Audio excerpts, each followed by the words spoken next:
Après la prestation de serment des nouveaux membres du HCC, le président de la République, Idriss Déby Itno, a installé ce matin à la présidence de la République les membres du Haut Comité de réforme institutionnelle créé par le décret numéro 681 du 25 octobre 2016.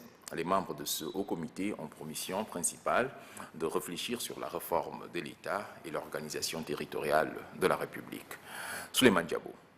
Dès son investiture le 8 août dernier, le président de la République Idriss Déby Itno s'est attelé à la mise en œuvre de ses engagements des candidats à l'élection présidentielle du 10 avril dernier. Le chef de l'État a réitéré ses engagements à l'occasion de l'installation des membres du Haut Comité de réforme institutionnelle. Pour le président de la République, les engagements pris devant le peuple tchadien n'étaient pas simplement une promesse de campagne électorale. C'était l'expression d'une conviction sincère, forgée pour l'unique ambition de faire franchir le Tchad une nouvelle étape dans le processus de reconstruction entamé depuis 1990. En effet, depuis cette date historique, suivie de l'adoption en 1996 d'une constitution instaurant une réelle démocratie, notre pays a changé.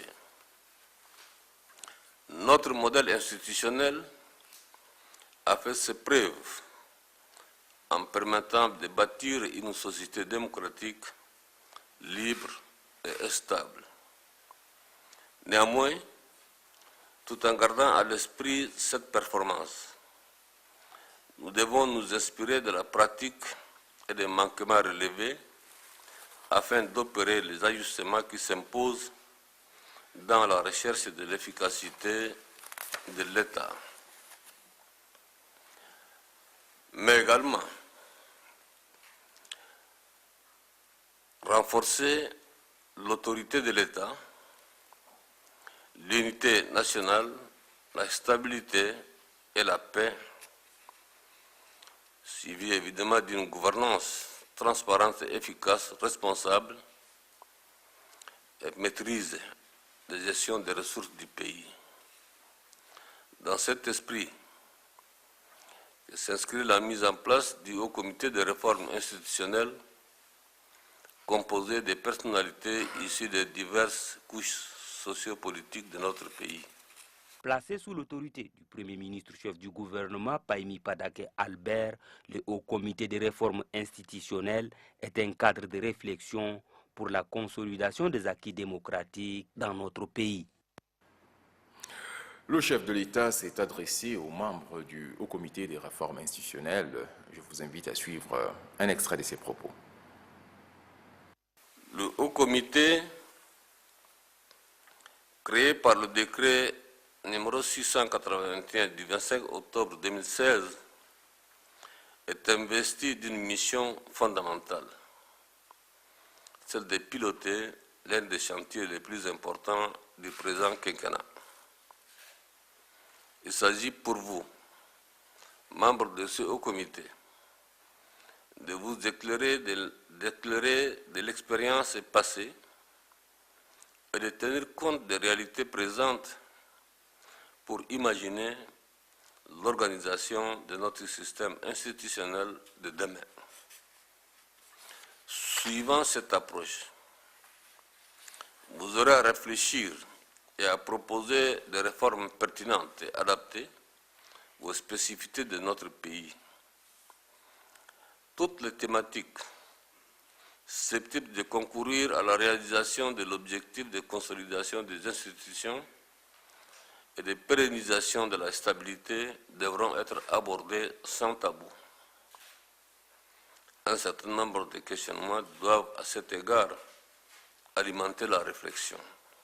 Dans quel sens faire évoluer la forme de l'État et l'organisation territoriale de la République du Tchad? Comment assurer un meilleur aménagement des grandes institutions de l'État?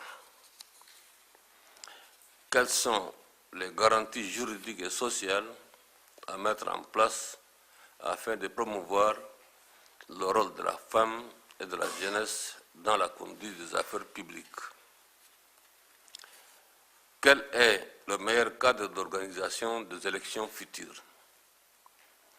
quelle autre disposition législative et constitutionnelle nécessitant des adaptations ou pour consolider, comme je disais tantôt, la bonne gouvernance, l'état de droit, l'unité nationale, la stabilité, la paix sociale, etc. Cette liste n'est pas bien sûr exhaustive, mais ce sont autant de questions sur lesquelles vous aurez à plancher pour leur apporter les réponses adéquates. Le chef de l'État, Idriss Déby Itno, a tenu à préciser aux nouveaux membres du Haut Comité de réforme institutionnelle qu'ils ont la lourde responsabilité d'organiser le Forum national de validation des réformes.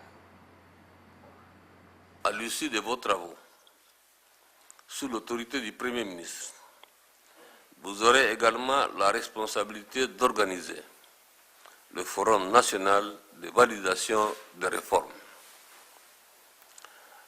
La tenue de ce forum fait partie intégrante des engagements que j'ai pris devant les électeurs et les électrices.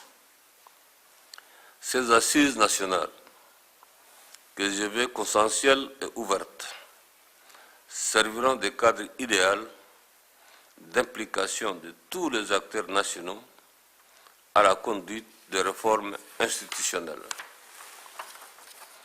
Je ne saurais terminer mon propos sans insister sur une nouvelle fois sur les exigences majeures qui doivent déterminer et guider tous les choix que le Haut Comité sera amené à faire.